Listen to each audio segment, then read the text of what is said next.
Nous avons rencontré des personnes, chercheurs d'absolu, qui ont peu à peu succombé au charme d'un maître, d'un groupe ou d'une pensée séduisante.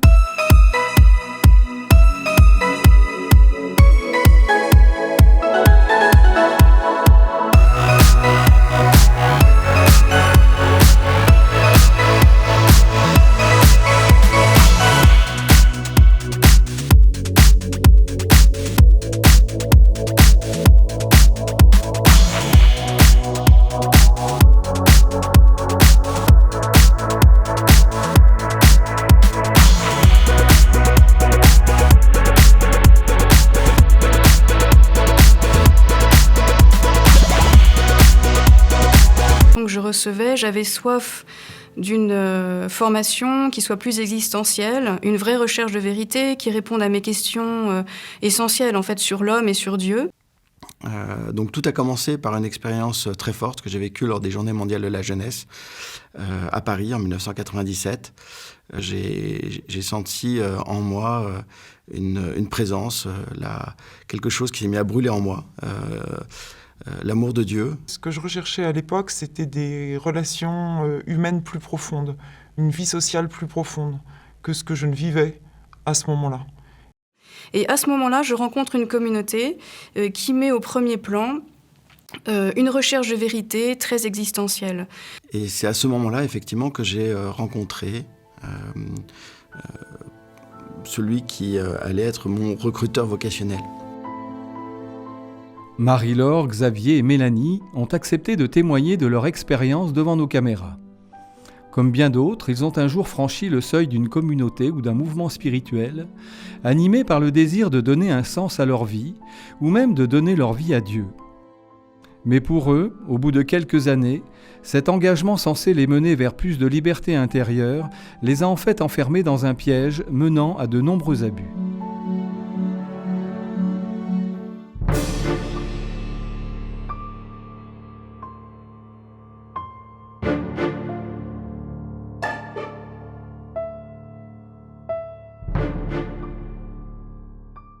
Parler d'abus spirituels est relativement nouveau dans l'Église, et cela est dû au fait que en psychologie, on a développé une certaine expertise relative à tout ce qui est harcèlement moral, manipulation, personnalité perverse, etc. Et donc on est capable de mieux les discerner. Pour qu'il puisse y avoir abus spirituel, il faut qu'il y ait déjà eu une emprise sur la personne, une emprise avec toute une manipulation.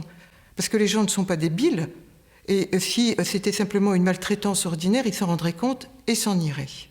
Alors c'est un abus qui n'est pas facile à traduire, à exprimer. D'ailleurs, ça n'est pas reconnu ni au plan pénal, ni vraiment au plan canonique. Je dirais que c'est une prise de possession sur la personne et une intrusion dans la vie de la personne, mais avec un levier spirituel. Et comme on est aujourd'hui dans un monde qui est énormément recherche de sens, avec beaucoup de gens qui ont une histoire brisée, bloquée, enfin notamment les dérives de la famille actuelle aujourd'hui, on va avoir des gens qui sont aussi en recherche de cette valorisation, parce qu'il y a aussi une valorisation là-dedans, cette valorisation affective, sociale qu'on leur propose, et qui va souvent les entraîner dans une spirale déconstructive. On voit bien que la société tout entière est parcourue d'un espèce de vertige de dérive sectaire. Je le vois particulièrement dans mon diocèse. Je vois arriver de toute l'Europe, mais des gens qui ne connaissent pas Jésus-Christ, qui, en tous les cas, qui ne le connaissent pas comme le Fils de Dieu. Je suis rentrée dans cette communauté parce que j'avais un désir spirituel intense. Je voulais vivre une communion avec Dieu, et je me rends compte que cette communion avec Dieu a été remplacée par une fusion avec une personne qui était ma supérieure. Je me suis effondré tout simplement au point de me dire, je peux plus continuer là-dedans. Je peux plus continuer là-dedans et je préfère aller en enfer plutôt que de continuer dans cette communauté. Je me sens une morte vivante. J'en prends conscience petit à petit. J'en peux plus, je suis fatigué. Je suis épuisé, je sais plus qui je suis. Je perds tout. Avec le recul, oui, je suis capable aujourd'hui de dire ce qui était extrêmement violent à ce moment, c'était que effectivement, je devenais complice d'un système qui était mauvais. Donc c'est une colère qui m'anime de réaliser les dégâts considérables qui ont été provoqués par ces abus et de voir que ça continue. Comment cette soif de Dieu, ce désir de vérité présent dans le cœur de l'homme peut mener certains à aliéner leur liberté à un homme, une femme, une idéologie ?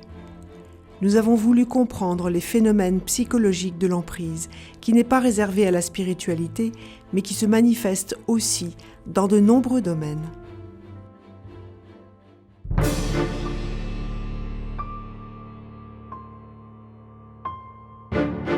L'emprise, c'est le fait que le groupe et ou l'individu qui se sert du groupe à des fins narcissiques a un pouvoir sur l'adepte. L'emprise, c'est comme si on vous injectait à l'intérieur de vous la pensée de quelqu'un d'autre. C'est ce que Racamier appelle le décervelage. Lorsqu'il y a abus spirituel, il va y avoir un rapt du désir le plus profond de la personne. Ça va être d'une violence inouïe. Ce qui lui est le plus cher, ce qui lui tient le plus à cœur, ce qui lui est le plus profond, va lui être volé. C'est cela l'abus spirituel.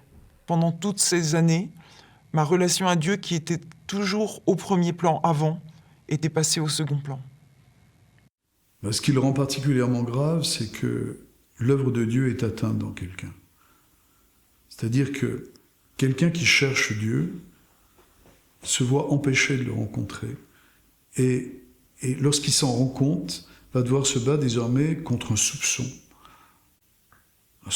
de la vérité même de Dieu. C'est-à-dire, comment est-il possible que, cherchant Dieu, j'ai découvert des horreurs, quoi. Je sois devenu une victime d'abus multiples. Et l'abus spirituel, il est peut-être pire d'ailleurs. Lorsqu'il va y avoir une emprise, il va y avoir un plafond qui va s'établir, c'est-à-dire que la relation ne va plus se faire à Dieu, la relation va s'établir à l'abuseur. Si nous constatons qu'une personne a voulu prendre la place de Dieu au plus profond de notre cœur, a commis cette infraction, ce viol de l'intime en nous, alors on comprend que c'est les racines mêmes, c'est les fondements mêmes de notre vie qui sont atteints, c'est notre intégrité qui est brisée.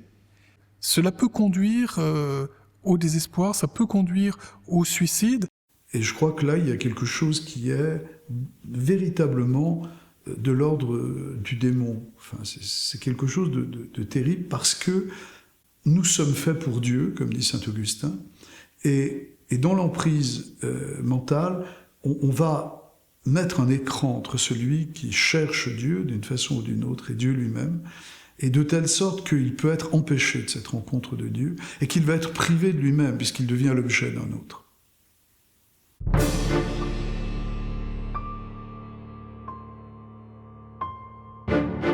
Beaucoup de personnes disent que les victimes sont fragiles ou un caractère particulier. Non, moi je défends que n'importe qui peut être victime d'un phénomène d'emprise. Il s'agit de personnes idéalistes, de personnes qui ont envie de s'investir dans une quête, de s'investir dans un idéal. Et je dirais que c'est même parfois les meilleures personnes qui sont les plus intéressantes à mettre sous emprise, et parce que ce sont celles qui ont une capacité de don, c'est celles qui ont une capacité de confiance, ce sont, je dirais, celles qu'on pourrait qualifier de belles âmes, qui vont être les proies les plus intéressantes. Une deuxième composante, c'est que généralement, au moment où l'adepte rencontre le groupe, il est dans une phase de sa vie, je dirais, de fragilisation identitaire. On n'a pas une fragilité identitaire à la base, on a un moment de la vie qui fait que l'adepte est fragilisé dans son identité. C'est un moment où l'individu ne sait plus très bien qui il est. Quelqu'un qui a la foi chrétienne peut très bien se faire avoir, parce que ce qui va l'amener à se faire avoir, c'est les propres blessures de sa vie. Portons tous des manques, portons tous des blessures anciennes, des culpabilités irrésolues, etc. Et donc, la personne perverse en face de nous va en jouer. Et donc, c'est pas la foi qui va d'abord être en jeu, mais elle va quand même nous aider à un moment à nous dire ce qui se passe là n'est pas convenable. Hein, je pense par exemple à ces communautés dans lesquelles le fondateur, extraordinairement pieux, organisant des oraisons de 3 heures et des prédications interminables, quand même, quand il commence à devenir un prédateur sexuel, ça doit interroger. Ensuite, le gourou va lui proposer des moyens d'accomplir cet idéal. Et donc, il ne va pas lui proposer de se déresponsabiliser, mais bien au contraire, de s'investir dans une quête. C'est le contraire d'une déresponsabilisation.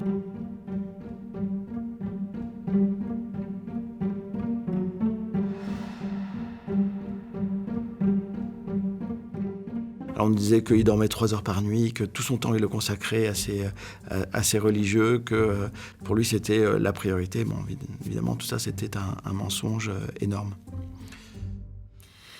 Oui, c'était une personne qui se forgeait une auréole à travers l'image qu'elle donnait. C'était l'image d'une sœur qui était extrêmement donnée à ses petites sœurs. Dans cet enseignement, ce qui nous était dit, c'est que il y a un maître, et le maître a réponse à tout. Le maître voit tout. Cette supérieure qui ne dormait plus pour nous, qui ne prenait même plus ses repas pour nous parce qu'elle était accaparée à nous aider. Donc elle aimait beaucoup avoir tout le temps 4 ou 5 sœurs qui lui couraient après ou qui faisaient la queue devant son bureau dans l'espoir de lui parler quelques minutes. On parle beaucoup de personnalité narcissique. Moi, c'est un terme que je n'aime pas parce que il veut dire trop de choses et en même temps pas assez. Je parle d'usurpateur, d'imposteur, de malfaisant.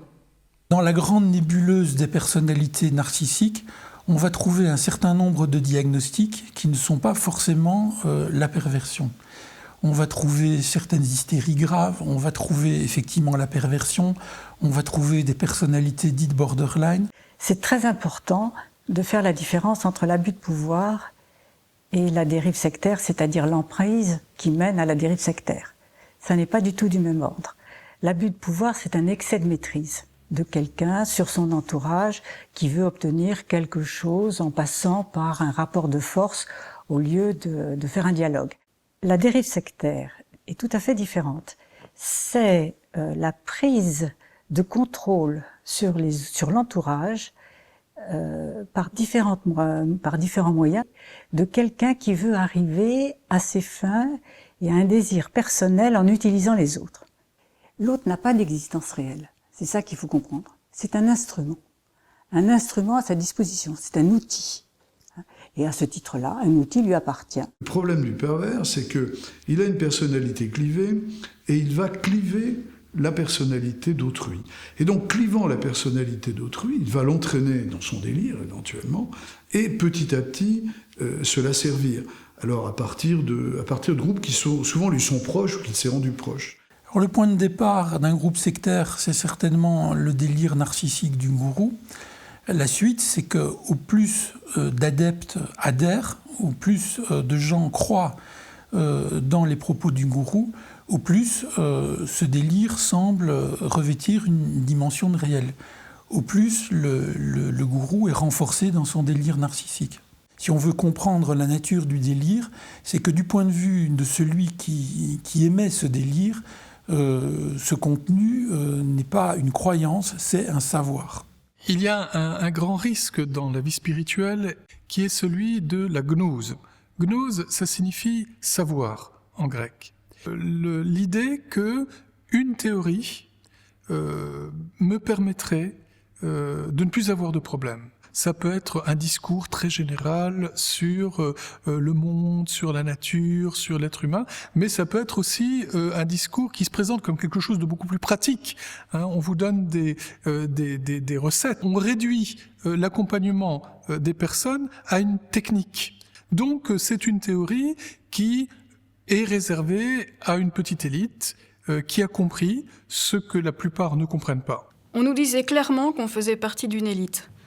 Cette communauté faisait partie du renouveau de la vie monastique. C'était la communauté que Jésus avait voulu fonder pour son retour en gloire. Et en plus, nous faisions partie d'une branche contemplative. Et notre fondateur nous disait souvent qu'on était la perle cachée, qu'on était le trésor de notre famille religieuse et de toute l'Église. Dans ces communautés, c'est de dire « nous sommes le salut », et vous avez tous intégré notre communauté pour être sauvés, et tous ceux qui ne suivent pas sont perdus. Et Dieu nous a appelés, nous. Et donc c'est à nous de sauver l'Église. Le salut du monde pesait vraiment sur nos épaules. En réalité, le gourou est de bonne foi, et c'est bien pour ça qu'on peut parler de délire. La conviction du gourou est tellement forte, tellement ancrée en lui, qu'aucune preuve ne peut la remettre en question. Parce que ce qu'il faut bien comprendre, c'est que la personne perverse, si elle ne trouvait pas comme ça un entourage, des dévots, etc., des adeptes, elle n'aurait aucune importance. Elle n'existe que parce qu'elle s'est érigée elle-même en petit désir de l'autre, qui cherchait en fait leur désir de Dieu. Il y a une mystification totale. Et donc on va avoir un système entier qui va se mettre en place avec une tête abuseuse, mais aussi à l'étage du dessous des marionnettes qui vont reprendre à leur propre charge ce que demande l'abuseur. Et puis à l'étage du dessous, on aura encore des pions qu'on déplacera en fonction de ce dont on a besoin. C'est évident que dans ce genre de système, on est rapidement à la fois victime et complice. Et c'est pour ça aussi que c'est difficile de s'en défaire. Parce qu'on a une certaine part de responsabilité qu'on y laisse. Quelque chose existe donc en dehors d'une simple addition d'individus à l'intérieur d'un groupe qui programme tous les individus à l'intérieur du groupe à certaines actions. Petit à petit, goutte à goutte, au fil des jours, elle instille une espèce de poison de dévalorisation de soi-même et d'assujettissement à son égard qui font que petit à petit, mais ça va prendre du temps, l'autre, sa proie ou le groupe qu'elle soumet petit à petit va se trouver complètement réduit à être des exécutants. Voilà. Qu'on soit la tête, qu'on soit une marionnette ou qu'on soit un pion, on va avoir un rôle différent dans la communauté. Et fonction de ce rôle-là, les atteintes que l'on va subir vont être différentes. J'ai répercuté sur ces jeunes sœurs des discours ou des manières de faire que j'avais moi-même subies et qui, quelques années auparavant, m'avaient verrouillée. Malgré les doutes que chacun a pu traverser à un moment ou à un autre, comment se fait-il que personne ne se rende compte qu'un piège est en train de se mettre en place?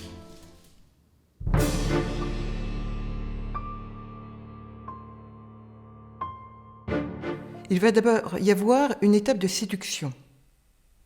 La proposition qui est faite à la personne va répondre exactement à ses attentes. Je me suis senti honoré par ce jeune prêtre. Alors en fait, il était diacre à ce moment-là, il n'était pas encore prêtre. Qui venait s'intéresser à moi, qui me posait des questions, qui simplement semblait vouloir faire connaissance. J'ai eu la sensation d'être accueilli comme une VIP. J'ai eu la sensation d'un accueil démesuré. Et ça m'a un peu surprise, ça m'a étonnée, limite choquée. Je me suis sentie très bien accueillie, un peu comme quelqu'un de privilégié qui pouvait accéder à leur trésor, au trésor qu'ils offraient pour l'Église et pour le monde. La séduction, c'est l'adéquation parfaite entre mon désir et ce que va me proposer l'autre. Je recherche à aller plus loin dans ma connaissance de Dieu, je recherche une croissance spirituelle et l'autre va répondre totalement à mon attente. Il va savoir s'adapter exactement à qui je suis. Ce n'est pas une proposition genre publicitaire qui s'adresse à tous, c'est quelque chose qui va me cibler moi. Le pseudo-savoir du gourou séduit effectivement les adeptes. Dans la mesure où les adeptes trouvent dans ce pseudo-savoir un moyen de réaliser leur idéal sur Terre, c'est sans aucun doute extrêmement séduisant. On retrouve le même phénomène, qu'il s'agisse d'une communauté religieuse, ou qu'il s'agisse d'un gang, ou qu'il s'agisse de Daesh. La séduction va être la même.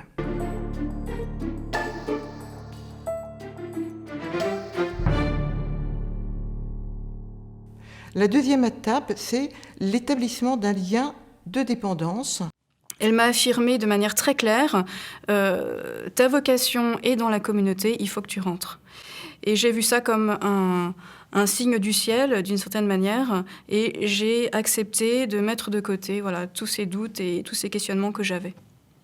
Le problème n'est pas que l'adepte développe une dépendance vis-à-vis du groupe sectaire, il avait déjà une dépendance vis-à-vis d'un certain nombre de ses groupes d'appartenance. Le problème, c'est qu'il n'a plus de dépendance que vis-à-vis d'un seul groupe. On m'a dit que j'avais une maturité supérieure aux autres. Et donc là, on m'a proposé, pour ne pas me dire m'imposer, du moins, on ne pouvait pas refuser d'appartenir à un groupe d'élite. C'est que les autres groupes sont tous condamnés par le gourou. Il vous dit de façon éventuellement très explicite que vous devez échapper à toutes les emprises, sauf évidemment à la sienne. Et donc là, mon engagement devait se traduire par plus de présence, plus de participation à certaines activités.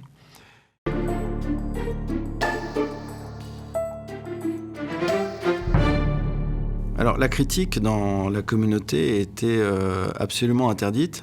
Et du coup, cette idée était extrêmement violente dans la communauté, c'est que celui qui critique sème le désordre. Prétendre être une autorité qui fait grandir alors que les résultats et que les personnes sont asservies et n'ont plus de marge de manœuvre et n'ont plus la possibilité d'exprimer ce qu'elles veulent, d'exprimer une opinion contraire à celui qui a ce rôle d'autorité. Là, on est dans la perversion.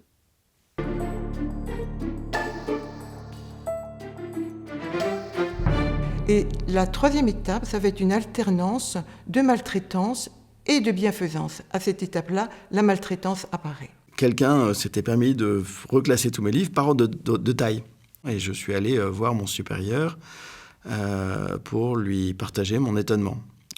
Et celui-ci s'est mis en colère, m'a accusé d'insubordination et m'a expliqué qu'il m'avait mis à l'épreuve et que j'avais échoué, avec un petit sourire en coin d'une violence, quand j'y repense, j'en tremble encore. L'adepte pense que les violences rituelles dont il accepte l'existence vont le mener vers toujours plus d'autonomie. En pratique, les violences du groupe le mènent vers toujours plus de dépendance, au point où on pourrait parler du développement d'une addiction au sein du groupe. C'est une suite de petites maltraitances qui vont entraîner la manipulation. Ce n'est pas une grosse chose, c'est la multiplicité d'humiliations, de toutes petites insultes. Ce qui est sûr, c'est que ce sont des techniques très efficaces, dont la première est ce qu'on appelle l'injonction paradoxale. C'est-à-dire, elle dit une chose et son contraire, de telle manière que ça devient indécidable pour la personne à qui elle s'adresse. Lorsqu'il y a une alternance, il y a une incapacité à s'adapter. On s'attend à ce qu'il arrive quelque chose, mais non, c'est quelque chose d'autre qui arrive. Au bout de plusieurs années, il m'est arrivé, à moi aussi, de recevoir, devant tout le monde, des réprimandes, mais à chaque fois, je ne m'y attendais pas. Et peu à peu, sur le plan émotionnel, ça va être très destructeur.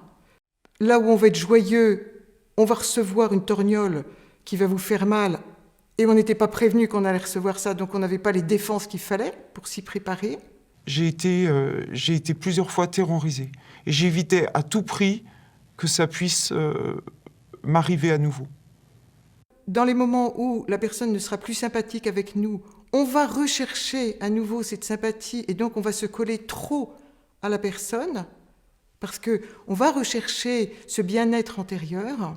Ce qui programme l'addiction au groupe, ce n'est pas les violences en elles-mêmes, c'est l'alternance rapide de moments d'extase et de moments d'effroi.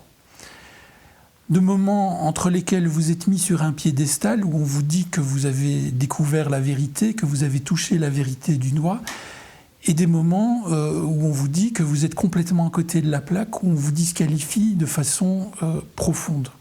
La personne qui est prise dans cette espèce de nasse finit par ne plus savoir quoi penser. Elle est simplement habitée par une espèce d'agitation mentale où elle ne sait pas s'il faut voir que le mal ou que le bien. Si elle voit tout le mal, que le mal, elle se dit parano, je suis parano. Si elle ne voit que le bien, elle se dit je suis naïf. Et finalement, ça devient indécidable dans la tête et ça tourne en boucle. Et moi, je dirais que, au maximum, un phénomène d'emprise dans une communauté religieuse va entraîner une aliénation mentale, psychologique et spirituelle. Et cette aliénation mentale va altérer les capacités de discernement et va endormir la conscience. Je crois qu'à un moment donné, on accepte de faire taire ce qu'on ressent personnellement, parce que ça n'a plus aucune importance. Et d'ailleurs, on nous le dit dans la communauté, ce que tu ressens n'a aucune importance, ce que tu désires, ce que tu penses. Ce qui compte, c'est ce que ta supérieure te dit, parce que c'est elle qui est le canal de la volonté de Dieu. La dépendance aboutit à une suppression de la liberté. L'alternance de ces chauds-froids, maltraitance, bientraitance, aboutit à destruction de l'identité. Et c'est à partir de ce moment-là que vont pouvoir se mettre en place réellement la véritable emprise et le traumatisme psychique. Un jour, mon médecin m'a diagnostiqué un cancer. Je suis allé questionner sur le sens de ce cancer. À partir de là, il m'a été proposé de rédiger des scénarios sexuels qui seraient une des solutions. Les premières étapes, même si elles ont été violentes pour moi, je les ai acceptées parce que je savais que j'étais dans un étau, je ne pouvais pas faire autrement. Si je m'étais dit, en fait, si j'accepte celle-ci, peut-être qu'il n'y aura rien derrière. Et que ça ne va pas déclencher de colère de sa part, et je vais échapper à pire. Et en fait, ça s'est intensifié de plus en plus. Je me suis même posé à un moment donné la question, est-ce que c'est pas pour passer à l'acte ? Ce qui s'est passé quelques mois plus tard, mais je n'avais plus la force physique pour réagir.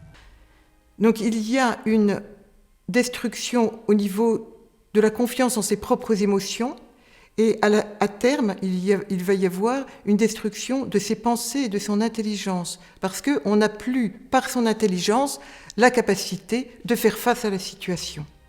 Chaque fois qu'il me demandait de le rejoindre, que ce soit dans un hôtel, que ce soit ou autre, c'était à chaque fois sous couvert d'un enseignement. Ça a commencé par l'écriture de scénarios érotiques, puis des massages, puis l'utilisation d'objets, et de pire en pire. L'abuseur va pouvoir injecter à la place de ce que j'étais avant et qui finalement a disparu parce que ça a été détruit, va pouvoir injecter sa propre pensée ou le mode de fonctionnement de la communauté ou du système. Il utilise le désir d'engagement, de don de soi et de générosité pour le transformer complètement et en faire quelque chose qui devient un levier d'asservissement et pas un levier de créativité. Il est prouvé qu'à l'identique d'un traumatisme majeur, comme ce que l'on retrouve au moment des attentats ou au moment de guerre, il est aujourd'hui prouvé qu'une multiplicité de maltraitances va aboutir au même résultat. Pour pouvoir survivre à cela, ce que j'ai trouvé, c'est que je sortais de mon corps pour pouvoir en intégrer une autre. Ça peut paraître difficile à comprendre, mais je faisais vraiment cet exercice-là de me dire, pour protéger en fait celle que je suis, je la mettais de côté et je me disais, maintenant tu en intègres une autre que tu ne connais pas, mais qui est celle qui est attendue de toi. C'est tout un enchaînement d'asservissement où elle n'a plus à sa disposition qu'à se cliver elle-même, c'est-à-dire à se mettre en morceaux en acceptant une chose tout en sachant qu'elle réprouve. Clivage, ça veut dire séparer de manière hermétique. Dans nos questionnements, nous avons découvert qu'il existait une expérience bimillénaire de la vie religieuse chrétienne qui pouvait nous enseigner sur les grands principes spirituels qui sont dévoyés dans les systèmes d'emprise. Il y a une prolifération de ces sectes. Je note quand même qu'un certain nombre de dérives sectaires se couvrent, même si elles sont complètement étrangères à l'Église, se couvrent du manteau de l'Église. En fait, les garde-fous, il y en a de naturels. Il y a un garde-fou extraordinaire qui s'appelle le Code de droit canonique. C'est-à-dire que l'Église s'est dotée de lois et les vieilles institutions, souvent, les ont intégrées. Pas forcément tout de suite d'ailleurs, mais elles les ont intégrées et, j'allais dire aussi, elles ont un vrai chemin spirituel. Alors le fait que l'histoire monastique s'inscrive dans une histoire assez longue, qui a des réussites et des défaites, ça crée on pourrait dire que ça crée des anticorps et certaines immunités à des maladies qui peuvent se présenter. En fait, elles ont intégré un vrai chemin spirituel, notamment celui de la croix, c'est-à-dire celui qui fait que l'on consent à ne pas réussir, ou du moins à ne pas réussir systématiquement. Aujourd'hui, c'est quand une communauté commence à dire on va tout réinventer parce que les autres, ça marche plus du tout, et qui reprennent, qui s'enracinent pas dans cette tradition précédente et dans ses réussites et dans ses erreurs. En fait, il commence vierge et il va capter toutes les maladies de notre société actuelle. Donc l'emprise est une de ces maladies. Il y en a beaucoup.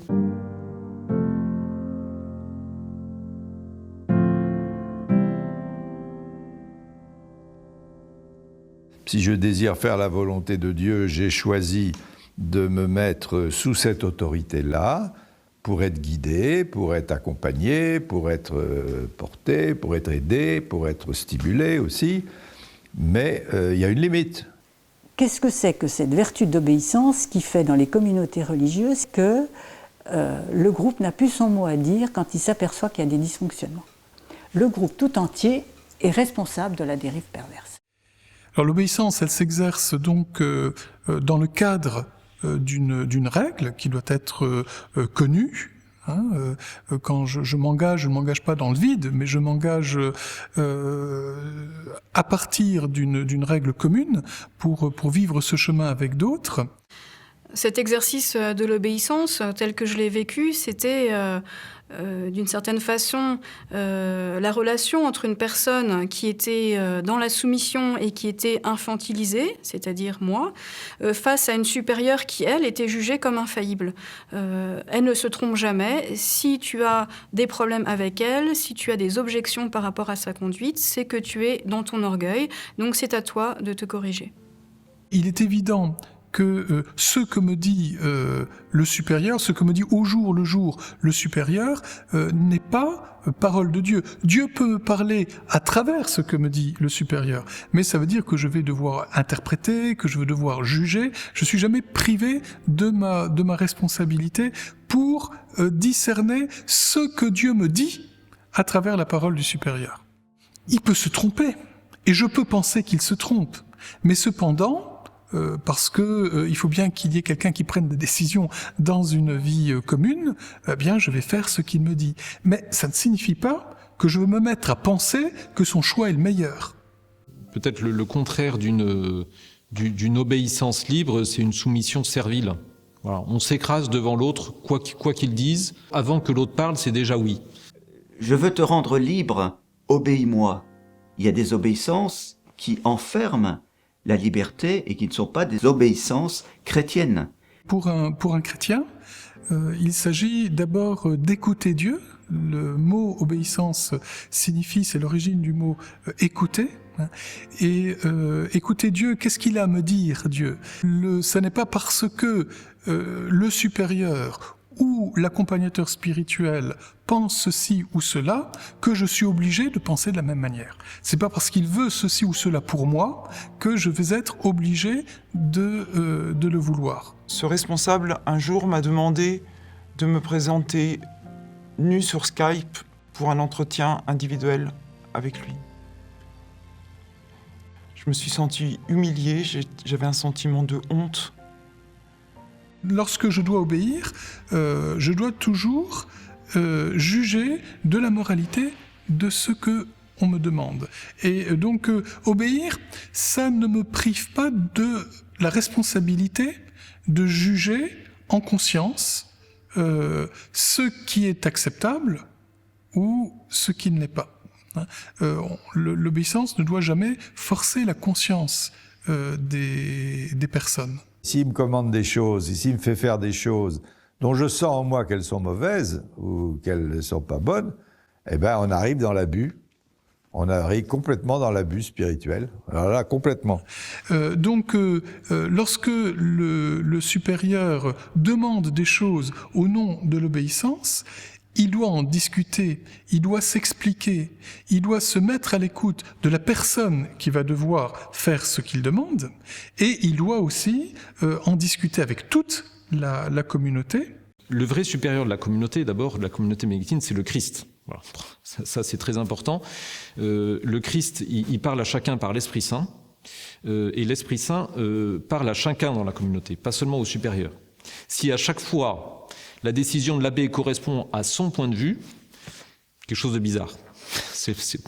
Ça veut dire qu'il pense que l'Esprit Saint passe toujours par lui, et là, c'est pas comme ça que ça fonctionne. Voilà. Dieu, il fonctionne pas comme ça. La santé d'une communauté ou de sa structure de gouvernement, de gouvernance, se mesure à la présence de contre-pouvoirs. Est-ce que le responsable de la communauté doit rendre compte à quelqu'un ou doit rendre compte à sa communauté? Quand on est devant des gens beaucoup trop triomphants, on doit s'interroger, parce que l'un des premiers actes de la foi chrétienne, c'est d'abord de se reconnaître profondément pécheur et de laisser naître en soi l'humilité.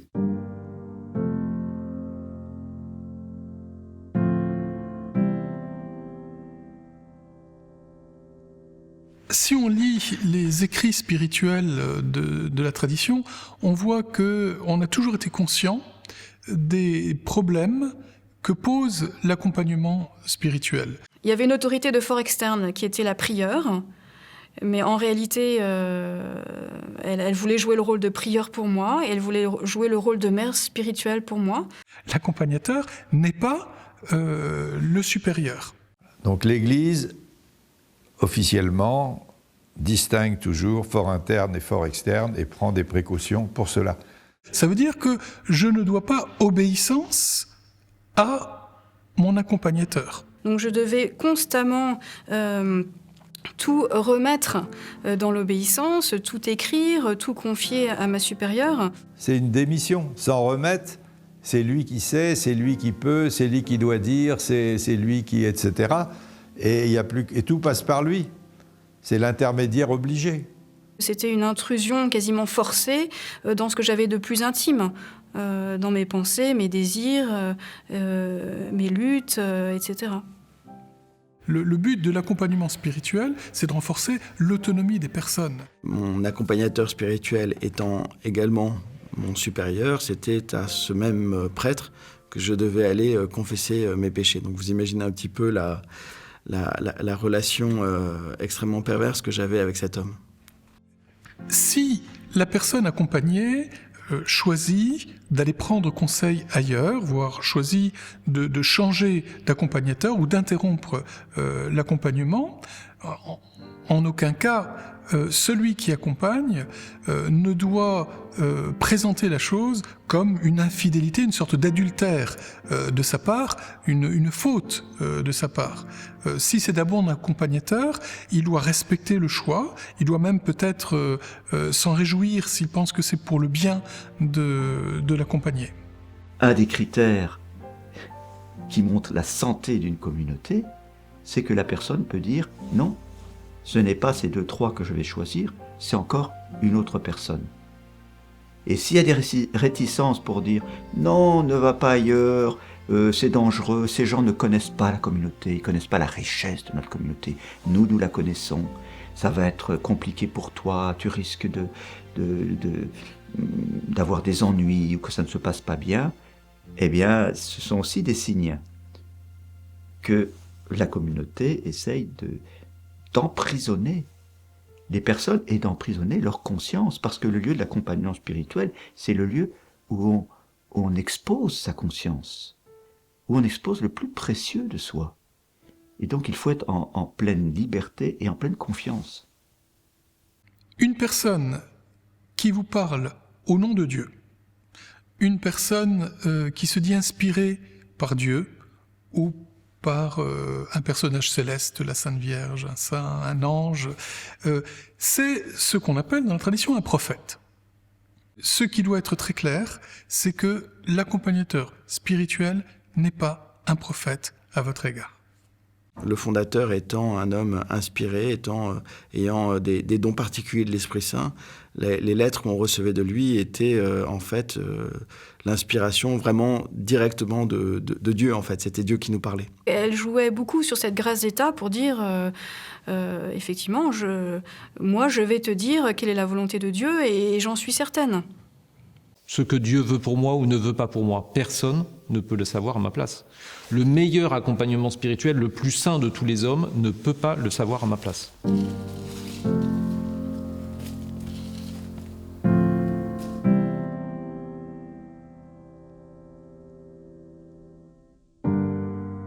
Je pense que ce que nous devons apprendre tous, mais je pense en particulier aux plus jeunes, c'est que c'est pas parce qu'on vous parle de Dieu, c'est pas parce qu'on vous parle de spiritualité, c'est pas parce qu'on vous fait prier que l'on veut votre bien. Et que toujours un discernement doit être exercé. Parce que il y a toujours à côté de Dieu le singe de Dieu. Cette jolie maxime d'un certain Évagre le Pontique, donc on doit être au IVe ou Ve siècle, qui nous dit « Sois le portier de ton cœur ». C'est-à-dire, n'est-ce pas entrer n'importe qui. Pourquoi ? Parce que plein de choses se promènent. Des pensées qui sont des bonnes pensées et d'autres qui sont des mauvaises pensées, celles qui viennent du bon esprit et celles qui viennent du mauvais esprit. L'action du mauvais esprit, c'est de nous endormir, de dire « mais c'est pas si grave, c'est pas si important ». Je dois discerner entre ce qui me fait vraiment du bien et ce qui me fait vraiment du mal. Quand la vie passe en nous, c'est comme quand un membre fonctionne bien, quoi. On se sent bien, on le sait, ça. Il y a de la vie, il y a de la joie, il y a de la paix profonde. Alors il peut y avoir des difficultés de surface, mais au fond j'adhère, ça a du sens, ça a de la cohérence. Dans les exercices spirituels de Saint Ignace précisément parle de l'ennemi de la nature humaine, pour évoquer celui qu'on appelle aussi le diable. Le diable, c'est celui qui divise, le diviseur. Il est cet adversaire. Et donc, sa présence, on peut parfois presque la palper. Le mensonge, la dissimulation, la manipulation est présente. J'ai pris ma supérieure en flagrant délit plusieurs fois de mensonges. Voilà, c'était face à des personnes pour dissimuler des choses ou tromper les personnes sur certaines choses.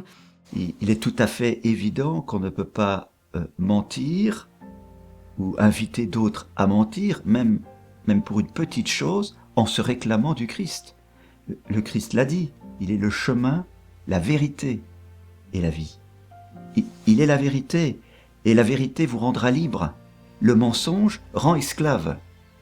Et utiliser le mensonge ou inviter des personnes à mentir, c'est les mettre dans une position d'esclavage. Ce mensonge-là, c'était aussi de maintenir la façade, maintenir la vitrine, faire croire aux gens que nous étions heureuses, épanouies, alors que nos tripes étaient à l'envers et que on vivait toutes profondément des angoisses ou des signes de mal-être. Le trouble intérieur, souvent, c'est pas bon. C'est pas Dieu qui est là. L'action du bon esprit est justement d'agir sur la conscience. Il faut croire que dans toute personne, il n'y a pas d'emprise définitive.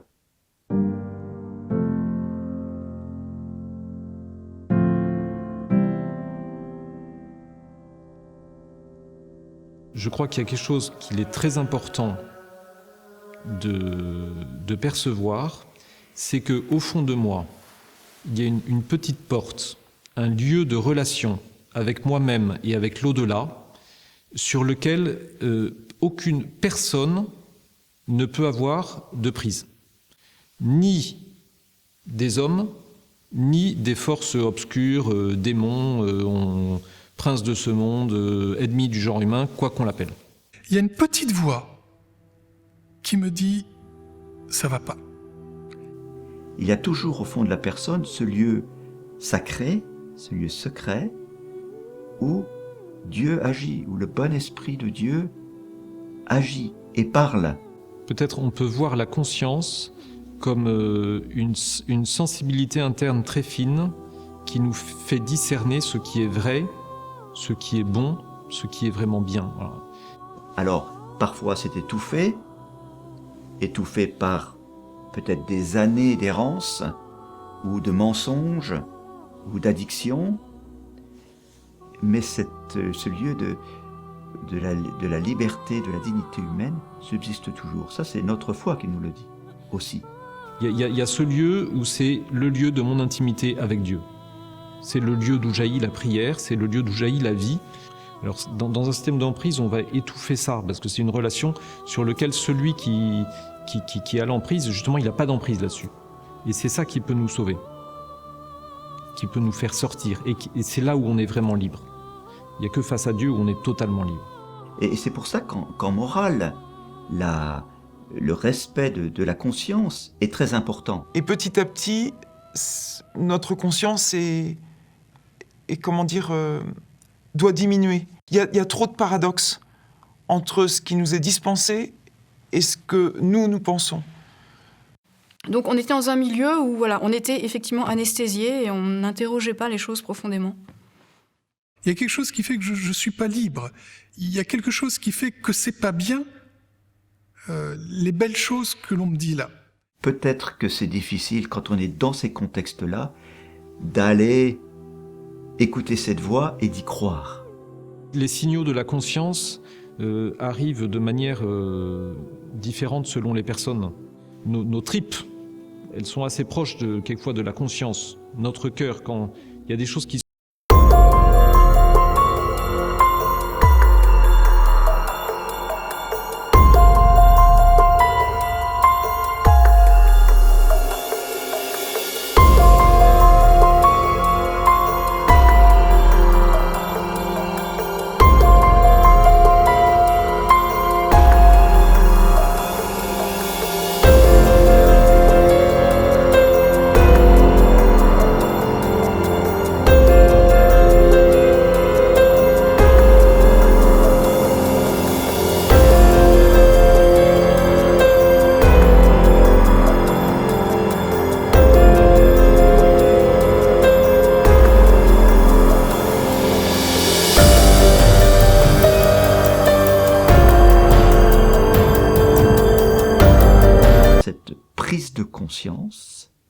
que ce n'est pas juste, on peut y reconnaître aussi le doigt de Dieu.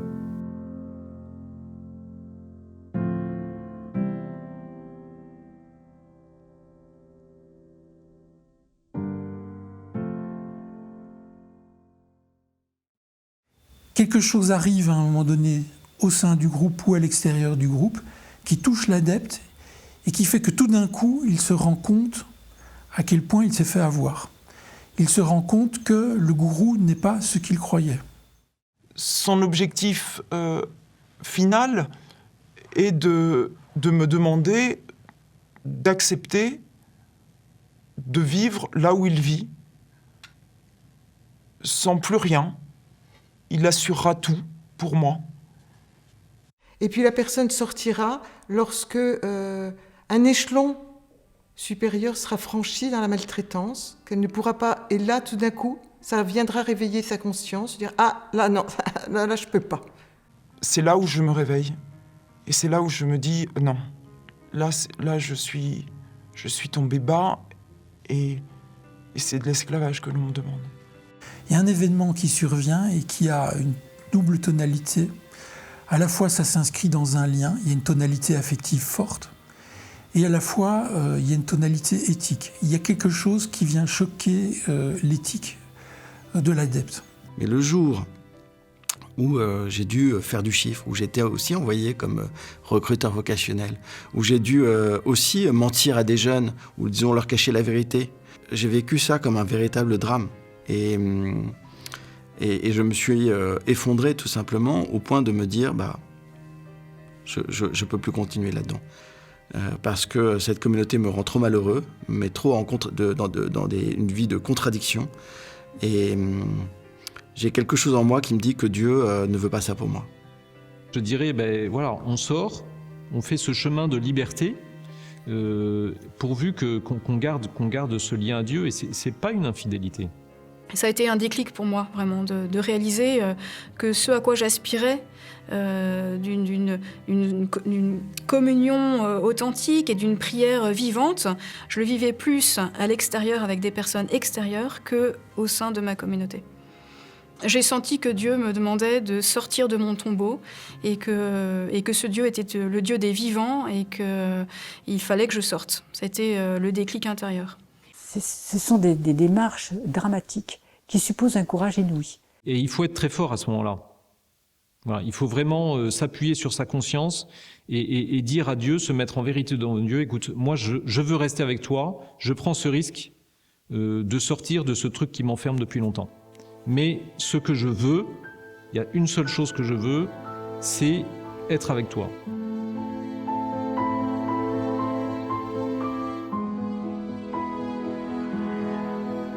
Comment aider les gens qui sont dans ces communautés ou dans ces groupes et qui sentent bien au fond d'eux-mêmes, donc au plus profond de leur conscience, qu'il y a quelque chose qui n'est pas juste?